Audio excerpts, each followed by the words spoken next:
Dopo il caso delle visite mediche ai malati oncologici che sarebbero state rinviate a Milano e a Dolo, risponde l'ULSS 3 è tutto falso, hanno invece la priorità, dice il dirigente sanitario.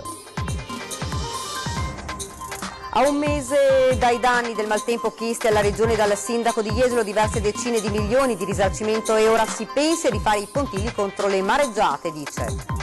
Questa mattina dopo le 6 nuovo incendio a Mestre a distanza di una settimana dal rogo dove sono morte 2 persone, oggi le fiamme in via Caravaggio. Batterio killer, nessun rischio per i pazienti operati all'Angelo di Mestre, parole di rassicurazione da parte della direzione sanitaria dopo i richiami per 10.000 veneti. Al via un nuovo progetto dell'ULSS 3 Serenissima che prevede l'apertura di nuovi sportelli di supporto e promozione dell'amministratore di sostegno in aiuto specie degli anziani. La solitudine è il vero male che affligge le anziane della nostra regione, specie dopo i 70 anni, a dirlo uno studio del sindacato. I motivi sono diversi, dalla perdita del marito alle difficoltà. Eccole le fate e merletti del quartiere Pertini, sono volontarie che tutto l'anno si ritrovano per preparare il mercatino natalizio di beneficenza dall'8 dicembre contro il degrado. Telespettatori di Antena 3, buonasera, ben ritrovati dalla redazione di Venezia. Lo avete dunque sentito ora dai titoli. In primo piano il caso dei presunti decessi di malati oncologici all'ospedale di Milano e Dolo a causa delle prenotazioni mal gestite. È il dirigente sanitario dell'ULSS veneziana a smentire categoricamente le voci in questione e spiega anche il perché. Sentiamolo. È il direttore sanitario della ULSS 3 di Milano e Dolo a smentire categoricamente le voci sui 28 decessi di malati oncologici avvenuti a causa delle prenotazioni mal gestite. Tutto questo non risponde assolutamente alla verità, è assolutamente falso. L'inghippo e la conseguente errata interpretazione, a detta dell'azienda sanitaria veneziana, per una sbagliata fuga di notizie di un tecnico informatico di laboratorio. In realtà, aggiunge il direttore ospedaliero, i malati oncologici per controlli e visite non solo non devono passare per il CUP, ma vengono presi in carico e seguiti direttamente dagli specialisti del reparto di competenza. Nel caso di sospetto diagnostico si va al CUP e si ha una visita entro 10 giorni. Una volta preso in carico dall'unità operativa si rimane in carico all'unità operativa. Nel caso di urgenze che intercorrano quando il paziente sta a casa e quindi si possono avere degli effetti collaterali legati all'utilizzo, alla chemioterapia, allora in quel caso il paziente si rivolge direttamente al reparto, al massimo al pronto soccorso, ma sicuramente non va al CUP, cioè è una pura invenzione. A Jesolo danni per diverse decine di milioni di euro dal maltempo di un mese fa. Oggi il sindaco illustra il piano di rifacimento dei pontili a tutela della spiaggia e contro l'erosione. E dai danni provocati lungo il litorale, con Jesolo profondamente ferita, specie alla foce del Piave, alla pineta di Cortellazzo, dove si è registrato il maggior disagio. Il primo cittadino stila una lista degli interventi da effettuare per contrastare nuovi e irrimediabili danneggiamenti. Speriamo che si riesca in qualche modo a finanziare la sistemazione definitiva con i pennelli a mare di tutta la zona che va da Cortellazzo a Marzotto. Quindi siamo in attesa delle risposte, speriamo che le risorse che arriveranno siano sufficienti per finalmente fare questa sistemazione definitiva. Danni che ammontano a diversi milioni di euro. La richiesta che abbiamo fatto noi, parliamo di qualche decina di milioni di euro per fare tutto. Vediamo cosa arriva e dopo si decide. Per fortuna i danni privati non sono stati tanti.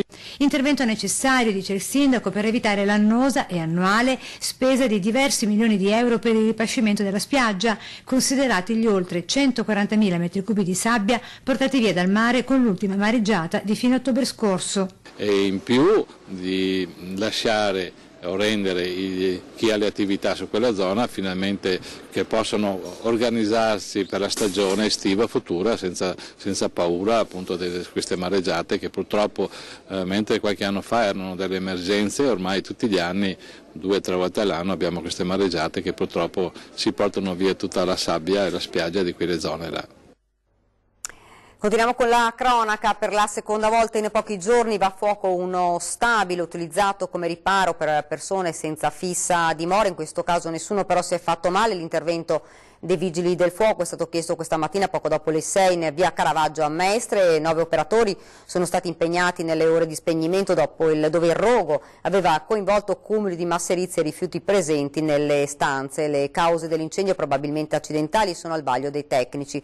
Dopo circa 3 ore l'intervento è terminato. Ben più drammatico l'esito di un altro incendio che appena una settimana fa aveva distrutto una casetta di via da Verrazzano. In quel caso 2 persone che probabilmente avevano cercato di scaldarsi con una stufetta elettrica hanno perso la vita. Attimi di terrore ieri sera alla Gazzera per un orfo che è stato rapinato sotto casa. L'hanno seguito fino alla porta di casa alla Gazzera per poi puntargli una pistola in faccia e farsi consegnare la borsa in cui pensavano che la vittima, un orafo artigiano, tenesse il proprio campionario. Un uomo col volto coperto da un cappuccio è sceso rapidamente da un'auto trascinando l'artigiano sulla recinzione di casa. Il complice invece è rimasto a bordo, pronto per fuggire. L'aggressore a quel punto ha estratto la pistola puntandola contro l'orafo. «Dammi le borse», ha urlato. L'artigiano non ha opposto resistenza e ha obbedito, ma all'interno non c'erano preziosi come credeva il ladro, solo il computer e il cellulare. Il bandito a quel punto è rientrato in auto e sono fuggiti strisciando la fiancata contro il muretto di cinta, particolare che è stato diffuso a tutte le pattuglie dai carabinieri del nucleo operativo radiomobile di Mestre chiamate dall'uomo sotto shock. I militari dell'Arma stanno passando al setaccio le telecamere dei sistemi di videosorveglianza privati della zona. Batterio killer, nessun rischio per i pazienti operati all'Angelo di Mestre, le rassicurazioni della direzione sanitaria. Vediamo.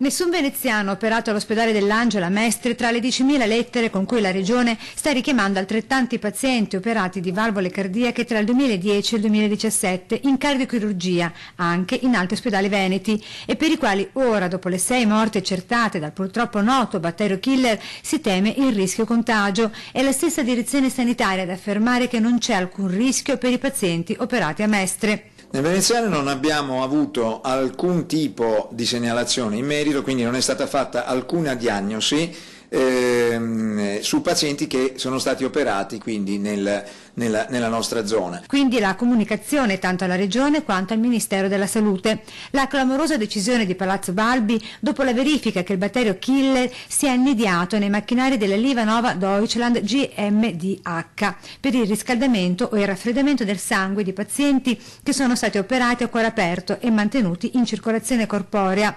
A Mestre l'apparecchio sarebbe stato sanificato e sigillato secondo le indicazioni date direttamente dal costruttore e in più posizionato successivamente pure fuori dalla sala operatoria, che dispone tra l'altro del cosiddetto flusso laminare. Si tratta di un flusso di aria sterile che viene convogliato sul tavolo operatorio e nelle sue immediate vicinanze, costituendo così una barriera alla penetrazione di microbi che si trovano nell'ambiente.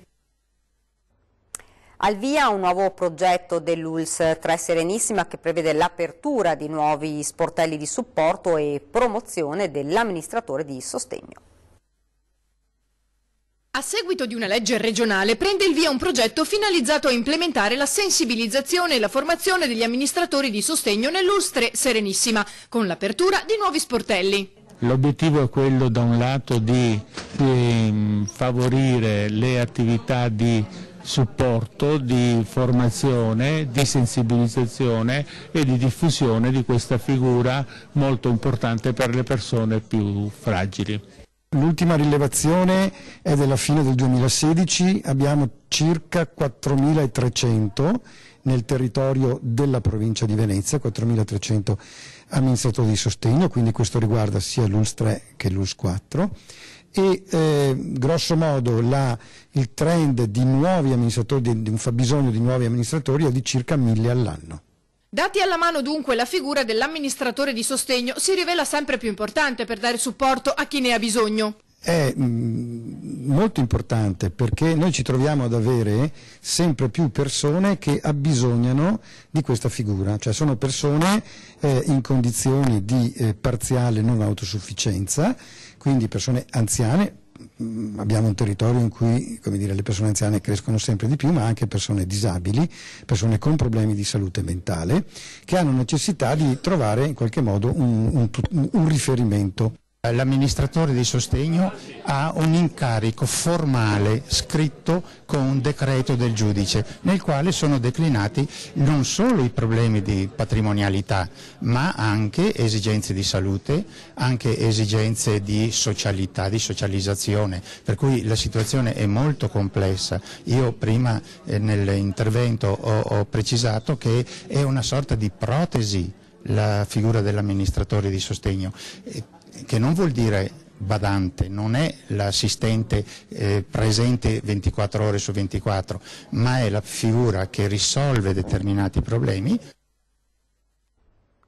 Secondo un'indagine dello SPI-CGIL, le donne del Veneto soffrono di solitudine.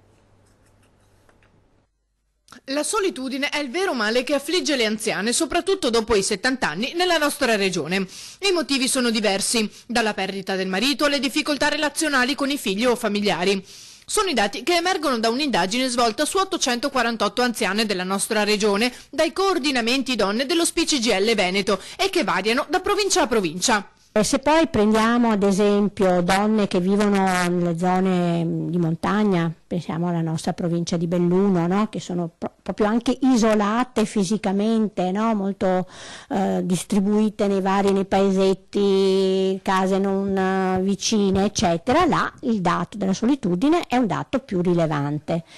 La solitudine invece delle donne nelle città, abbiamo questo dato dentro ai condomini stessi, dove dovrebbe essere una comunità attenta, no? Ognuna che guarda a chi gli abita vicino, invece sappiamo che chiusa la porta ognuno è solo con se stesso. Il 29% soffre di solitudine per più ore al giorno, 1 su 4 invece ha paura ad uscire di casa. C'è anche chi ha problemi di coppia e relativi alla sessualità, il 6%. Fra i dati dell'indagine emerge anche come per il 28,6% del campione il momento più critico della propria vita sia derivato da un lutto. Cosa fare dunque alla base di questi risultati? Potenziare i servizi sociali e i servizi di assistenza domiciliare, perché laddove appunto c'è non autosufficienza c'è anche bisogno di avere proprio aiuti concreti. Non può essere, il peso di questo fatto non può ricadere soltanto sui familiari, perché poi succede un fenomeno, quello che noi chiamiamo burnout, no? Che si ripercuote sulla persona non autosufficiente. Luoghi di aggregazione, luoghi dove le donne e gli uomini pensionati possano trovarsi e stare in compagnia, ma addirittura, io dico di più, anche trovare luoghi di aggregazione in cui possano incontrare le nuove generazioni. Ed ora ci fermiamo per un istante di pubblicità.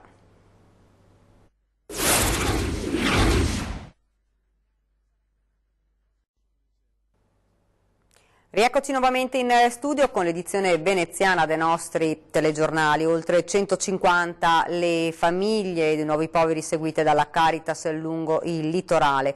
Oggi per loro la donazione di 300 spese solidali.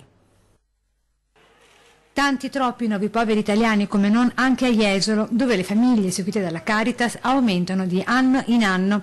Anziani ma anche genitori e bimbi in grave difficoltà economica e per questo impossibilitati a fare anche una semplice spesa. A dirlo proprio il prete responsabile dell'Istituto Diocesano lungo il litorale. Noi diamo un aiuto alimentare, di sostegno, ma alimentare per quanto riguarda l'aiuto concreto alle famiglie bisognose che hanno problemi del nostro paese. Il Comune ci aiuta, ci agevola e noi riusciamo, grazie anche al Banco Alimentare, a dare ogni mese una sporta viveri a 86 famiglie della nostra parrocchia, ma ci sono poi anche altre famiglie delle altre parrocchie. Il totale delle nostre famiglie sono 86, quindi anche calcolando le persone che possono usufruire sono circa 150-170 persone. All'inaugurazione del nuovo supermercato di Piazza Kennedy, oggi la donazione di ben 300 spese solidali per i più bisognosi, seguiti da Don Gianni e dalla Caritas. I poveri hanno anche bisogno di essere anche aiutati, non è che possano sostenersi anche personalmente, individualmente. Sono famiglie che probabilmente hanno problemi di vario genere o extracomunitari. Poi tra l'altro con noi la nostra carità va al di là al di là delle persone così della parrocchia, perché raggiungiamo anche persone di altre religioni, penso a musulmani, penso ad altri di altre religioni che naturalmente usufruiscono della carità, della nostra carità senza nessuna distinzione. Partiranno da sabato 1° dicembre a Venezia le iniziative per l'emergenza freddo. Il dispositivo di accoglienza notturna invernale è previsto dal progetto PON Metro Città Metropolitane 2014-2020 per l'inclusione sociale ed senza dimora. Fino al 10 marzo 2019 l'associazione temporanea di imprese sarà attiva sul territorio per far fronte all'emergenza del periodo invernale, garantendo accoglienza e interventi dedicati alle persone senza fissa dimora. E andiamo in quartiere Pertini a Mestre, dove abbiamo incontrato le fate, si sono fatte vedere in esclusiva per noi. Abbiamo pure le fate nel nostro quartiere. Adesso, se volete, io gli telefono e vediamo se ci fanno entrare. Aspettate un secondo. Sì, pronto? Fate? Ci siete? Va bene, c'è un ospite. Bene. Adesso entriamo.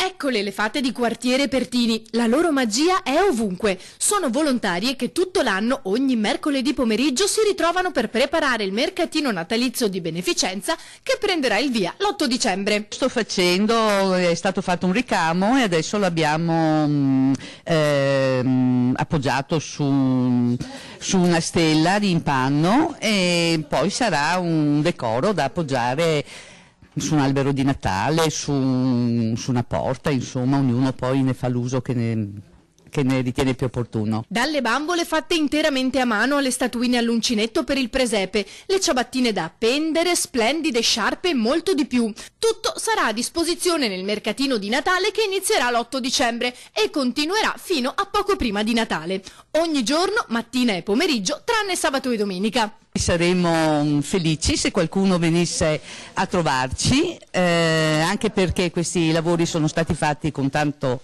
amore e il ricavato va per un buon fine. Quindi se qualcuno, anzi parecchie persone, volessero passare a fare un giretto per fare qualche regalino di Natale, qualcosa di particolare, noi siamo qui che vi aspettiamo. Siamo arrivati quasi al termine, vi ricordo questa sera la nostra trasmissione 20 e 10, alluvione un mese dopo, in collegamento da Rocca Pietore con il sindaco Andrea De Bernardin. Questa era l'ultima notizia, vi lascio come ogni sera le nostre previsioni del tempo. Grazie davvero per averci seguito e buona serata.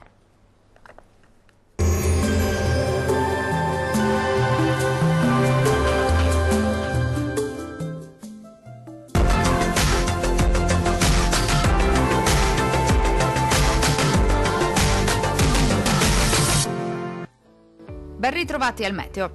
Tempo in genere asciutto sul nostro paese ma con molte nubi. Vediamo il dettaglio. Sul Veneto sarà una giornata molto grigia. Il cielo infatti si presenterà irregolarmente nuvoloso e a tratti anche coperto, ma senza piogge degne di nota associate. Dal pomeriggio non si escluderà invece qualche schiarita soleggiata in più sui settori costieri. Temperature minime tra -2 e 0 gradi. Massime comprese invece tra 3 e 6 gradi. Vediamo ora che tempo farà sul Friuli Venezia Giulia. Anche in questo caso sarà una giornata all'insegna di un tempo asciutto e stabile. Sulla nostra regione infatti non sono attese precipitazioni particolarmente degne di nota. Più sole al mattino, cielo maggiormente coperto al pomeriggio. Temperature in ulteriore lieve calo, minime tra -2 e 0 gradi. Valori massimi oscillanti invece tra 4 e 7 gradi. Vediamo infine la situazione meteorologica del Trentino Alto Adige. Tempo in genere asciutto e stabile anche sulla nostra regione, tuttavia il cielo risulterà molto nuvoloso o coperto sui settori meridionali, sin dal mattino e per tutto l'arco della giornata, ma senza piogge associate, più sole altrove. Temperature minime tra 0 e 2 gradi. Valori massimi compresi invece tra 9 e 10 gradi circa. Dal meteo di Antenna 3 per ora è tutto. Arrivederci.